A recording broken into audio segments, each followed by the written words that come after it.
नमस्कार सर्वांना श्री येडेश्वरी आणि श्री स्वामी समर्थ। तर आज आहे आपल्या श्रावण महिन्यातील दुसरा शुक्रवार आणि मी हळदीच्या लेपनापासून सुरुवात केलेली आहे। सर्व देवपूजा वगैरे पहिल्यांदा उरकून घेतलेली आहे आणि कधीही उंबरठ्याच्या पूजेपासूनच आपल्या दिवसाची सुरुवात करायची, आपल्या पूजेची सुरुवात करायची। जर उंबरठाच आपला सुशोभित, सुगंधित, एकदम छान असा सजलेला असेल ना तरच खूप छान वाटतं आपल्याला। आणि ही कुठलीही एनर्जी म्हणा किंवा कुठलंही प्रवेशद्वार हे उंबरठ्याने सजलेलंच असावं तरच त्या उंबरठ्याच्या आत पॉझिटिव्हिटी प्रवेश करते, सकारात्मकता प्रवेश करते। तर असा उंबरठा छान सुशोभित असेल ना तरच आपल्यालाही छान वाटतं आणि देवपूजेचा एक वेगळाच उल्हास येतो। तर बघा इथे माझी देवपूजा झालेली आहे, किती सुंदर आजची देवपूजा झालेली आहे ती। तर मी छान अशी देवपूजा करून घेतली आणि त्यानंतर मग तुळशी आईची पूजा करून घेतली।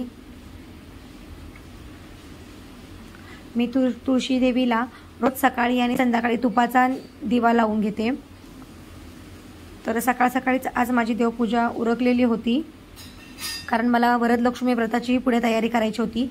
त्याआधी आपली रोजची देवपूजा झालीच पाहिजे। घरात तुम्ही कोणतीही पूजा करा त्यात आपली रोजची देवपूजा झालेलीच पाहिजे। तर माझी आज शुक्रवार असल्यामुळे गॅसची पूजाही होती, त्यामुळे मग मी शेगडीची पूजा करून घेतली। तर माझ्या आता ह्या सर्व पूजा उरकून झाल्यानंतर मी आपल्या वरदलक्ष्मीच्या पूजेच्या तयारीला लागले। तर इथे मी आता पूजा मांडणीला सुरुवात करून घेतली आहे, स्वस्तिक काढत आहे। तर कोणतीही पूजा मांडण्याच्या आधी स्वस्तिक हे काढायलाच हवं। स्वस्तिक हे आपल्या संस्कृतीमध्ये खूप खूप महत्त्वाचं चिन्ह आहे आणि त्याबरोबर त्याची आख्यायिकाही खूप जास्त आहे। कोणतेही शुभ कार्य करताना तर तुम्ही स्वस्तिक काढलं तर त्याची पॉझिटिव्हिटी ही 108 पटीनं वाढते। त्यामुळे कोणतेही पूजा करण्याच्या आधी तुम्ही स्वस्तिक नक्की काढत जा। तर मी ते चौरंग मांडला आणि चौरंगावरती मी लाल वस्त्र अंथरून घेतलं। लाल रंग हा लक्ष्मी मातेला खूप प्रिय आहे आणि मी त्याच्यावरती एक छोटा चौरंग ठेवून दिला। तर तो चौरंग मला परत नंतरून व्यवस्थित वाटेना म्हणून मी तो परत काढला आणि मग लक्ष्मीची प्रतिमा मी तशीच लाल वस्त्रावर अंथरून दिली।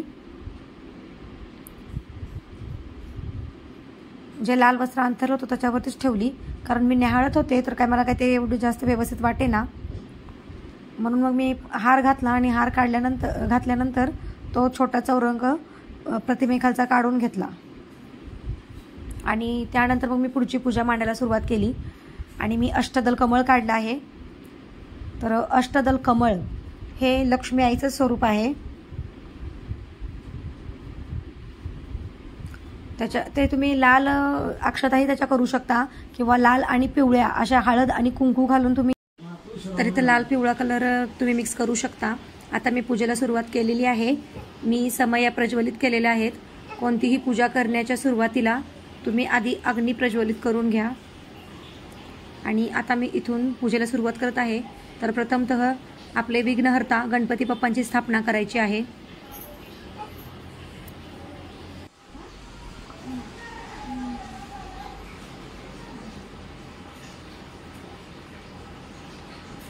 तर आता मी दिव्यांची ज्योत व्यवस्थित करून घेतली आणि गणपती बाप्पांच्या अभिषेकाला सुरुवात केलेली आहे। कोणताही अभिषेक घालण्याच्या पूर्वी तुम्ही आधी पाण्याने स्नान घालून घ्या आणि मग अभिषेकाला सुरुवात करा। तर मी इथे पंचामृताचा अभिषेक घातलेला आहे।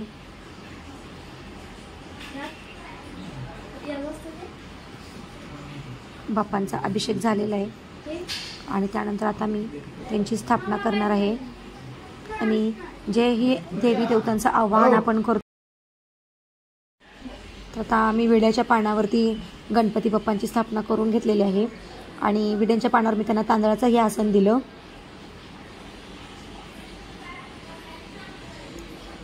त्यानंतर मी बाप्पांची छान अशी पंचोपचारे पूजा केली।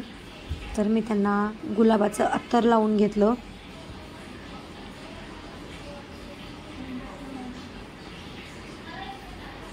आणि त्यांची मस्तपैकी व्यवस्थित अशी पूजा करून घेतली। त्यांना गंध, अक्षता, फूल आणि दुर्वा वाहून घेतल्या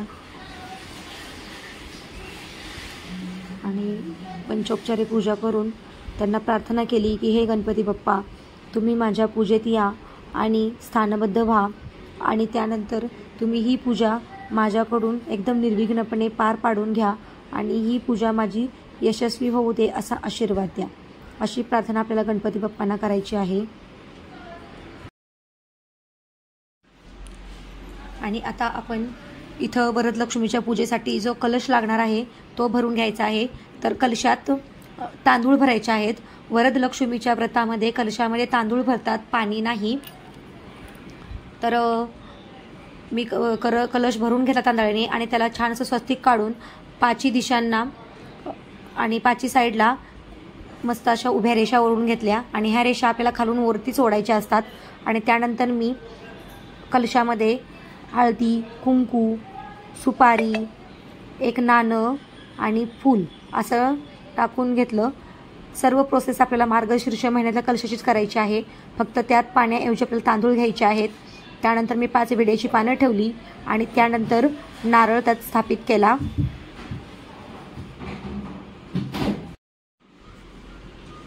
तर इथं मी कलशाची स्थापना करत आहे.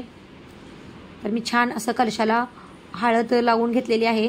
साऊथ इंडियामध्ये बघा वरदलक्ष्मीच्या व्रतामध्ये नारळाला कशी अशी छान अशी हळद लावून घेतात, तशीच मी इथे लावून घेतली आणि त्यानंतर मस्त असं हळदी कुंकू लावून कलशाची पूजा केली.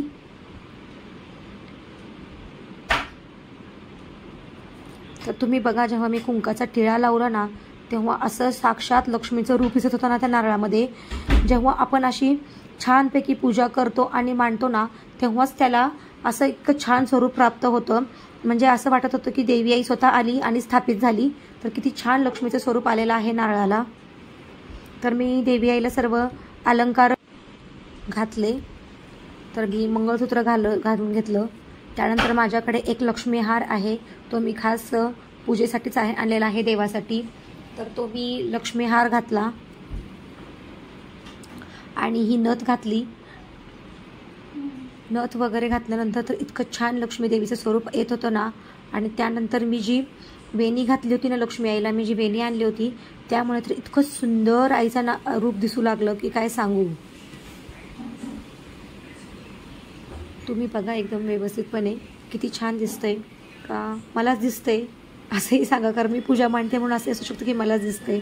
तर तुम्ही नक्की मला कमेंट करून सांगा की मी पूजा जी मांडत आहे ती तुम्हाला कशी वाटली ते. तर आता माझी कलशाची संपूर्णपणे स्थापना झालेली आहे. तर मी वस्त्रमाळा वगैरे व्यवस्थित वाहून घेतल्या, छान अशी पूजा करून घेतली आणि त्यानंतर मी महालक्ष्मी आईची जी माझ्याकडे मूर्ती आहे ती माझ्याकडे चांदीची मूर्ती आहे, त्याच्यावरती मी अभिषेक करायला सुरुवात केली. तर मी पंचामृताने महालक्ष्मी देवीचा अभिषेक केलेला आहे. अभिषेक करताना तुम्ही श्रीसूक्त म्हणू शकता किंवा ओम लक्ष्मी देवे नमः, ओम लक्ष्मी देवे नमः, ओम लक्ष्मी देवे नमः, ओम लक्ष्मी देवे नमः या मंत्राचा जप उच्चारण करतही तुम्ही अभिषेक घालू शकता. तर मी इथं ओम लक्ष्मी देवे नमः या मंत्र उच्चारण करत करत अभिषेक घालत होते, कारण मी संध्याकाळी सर्व पूजा झाल्यानंतर प्रदोष काळामध्ये देवी आईची श्रीसूक्ताची 16 वेळा सेवा करणार होते. कारण महालक्ष्मीची पूजा आहे म्हटल्यावरती महालक्ष्मी देवीचा मंत्र स्तोत्र हे बोलून झालंच पाहिजे. त्यामुळे मी संध्याकाळी सगळ्या सेवा घेतल्या होत्या. 16 वेळा श्रीसूक्त, 16 वेळा लक्ष्मी गायत्री मंत्र, 16 वेळा विष्णू गायत्री मंत्र आणि 16 वेळा कुबेर मंत्र या मंत्राच्या मी सेवा केल्या. आणि ह्या सेवा मी प्रदोष काळामध्ये केल्या होत्या. तर आता माझा इथे अभिषेक पूर्ण झालेला आहे आणि मी आता लक्ष्मी देवीला पाण्याने स्वच्छपैकी स्नान घालून तिथंच देवीची चौरंगावरती स्थापना करणार आहे. आणि बघा मी आता पूजा कशी मांडत आहे ते.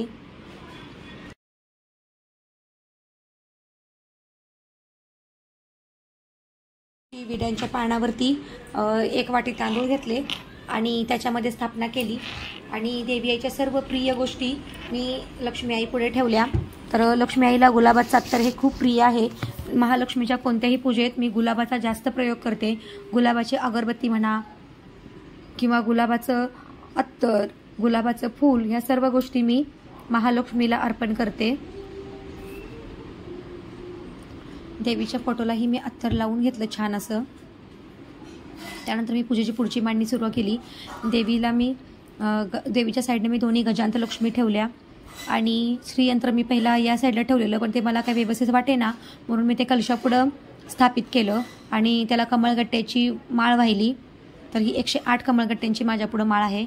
आणि त्यानंतर देवी आईच्या सर्व प्रिय वस्तू जसं की 5 पिवळ्या कवड्या आणि गुंजा आणि विलायची, लवंग ह्या सर्व प्रिय गोष्टी मी देवीपुढे ठेवल्या होत्या. त्यानंतर एका प्लेटमध्ये मी देवीच्या छोट्या बांगड्या ज्या आपण कुंचम सेवेमध्ये वापरतो त्या आणि त्यानंतर एका प्लेटमध्ये मी गोमती चक्र ठेवलं जे देवी आईला अतिशय प्रिय आहे. आणि या सर्व असं मी पूजा मांडणी केली होती आणि देवीची मी छान अशी पूजा केली. तर देवी आईला बघा मी इथं हळदी आणि कुंकू लावून घेत आहे. आणि लक्ष्मी मातेला बघा तुम्ही किती छान असं एकदम गोल मस्त हळदी कुंकू लागलेला आहे. ती एकतर त्रिपुर सुंदरी आहे आणि त्यानंतर हळदी आणि कुंकू लागल्यानंतर ती अधिकच सुंदर वाटू लागली. आणि हा जो फोटो आहे ना लक्ष्मी आईचा, हा माझ्या हृदयाच्या खूप जवळ आहे. हा फोटो मला एवढा प्रिय आणि एवढा छान वाटतो ना की लक्ष्मी आईचं साक्षात रूपाचं दर्शन मला त्या फोटोमध्ये होतं. तर मी देवी आईच्या मूर्तीलाही हळदी कुंकू लावून घेतलं, गजांत लक्ष्मीला हळदी कुंकू लावून घेतलं. त्यानंतर मी श्रीयंत्रावरतीही कुंकू वाहून घेतलं आणि त्यानंतर मी देवी आईला फुलं अर्पण केली. तर मला देवी आईचं प्रिय असं कमळाचं फूल आज पूजेमध्ये भेटलेलं होतं, तर मी तेही अर्पण केलं. आणि बघा तुम्ही ते कमळाचं फूल किती सुंदर आहे, ते आता पुढे दिसेलच तुम्हाला.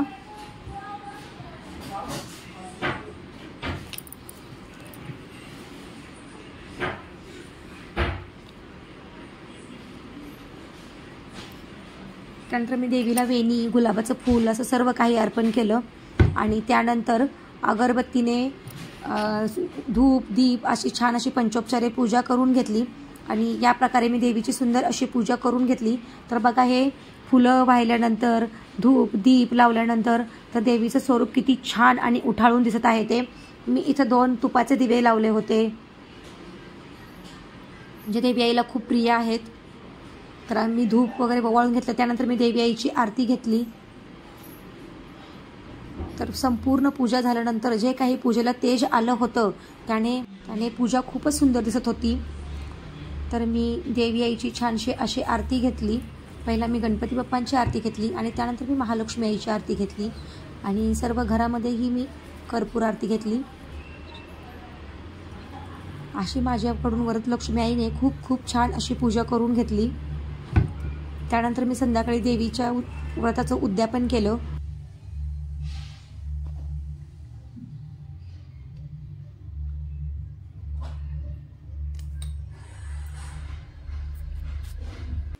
तर माझ्याकडे हळदी कुंकासाठी आणि उद्यापनासाठी मी 9 सुवासिनी मला भेटल्या.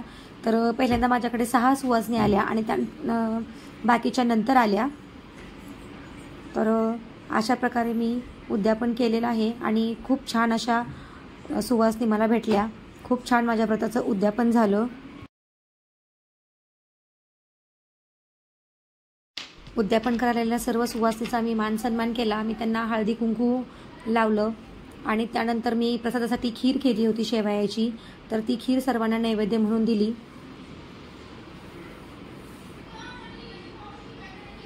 तर सर्व सुवासिनींसोबत एक छोटीशी कुमारिकाही आलेली होती. तर बघा ती केवढी छोटीशी आहे, जी माझ्या उजव्या साईडला आहे. तर ती खूपच छोटीशी होती आणि खूप छान वाटलं ते आल्यामुळे.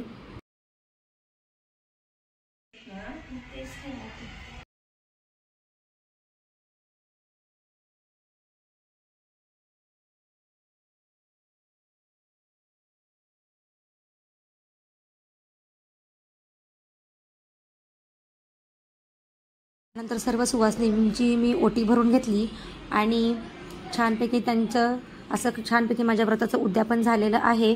तर मी ब्लाऊज पिसाने सर्वांची ओटी भरली आणि एक एक फळ दिलं. तर अशी खूप छान अशी माझ्या व्रताची सांगता झाली आणि दुसऱ्या दिवशी मग मी उत्तर पूजा करून पूजा उचलली. तर असं खूप सारं छान असं वरदलक्ष्मीचं माझं व्रत झालेलं आहे.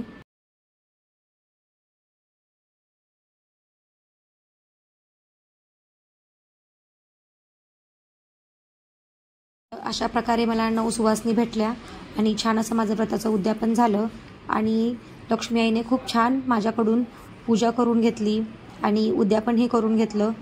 तर आजचा व्हिडिओ तुम्हाला कसा वाटला हे मला नक्की सांगा आणि जर व्हिडिओ आवडला असेल तर व्हिडिओला लाईक करा, शेअर करा आणि सबस्क्राईब करा. धन्यवाद.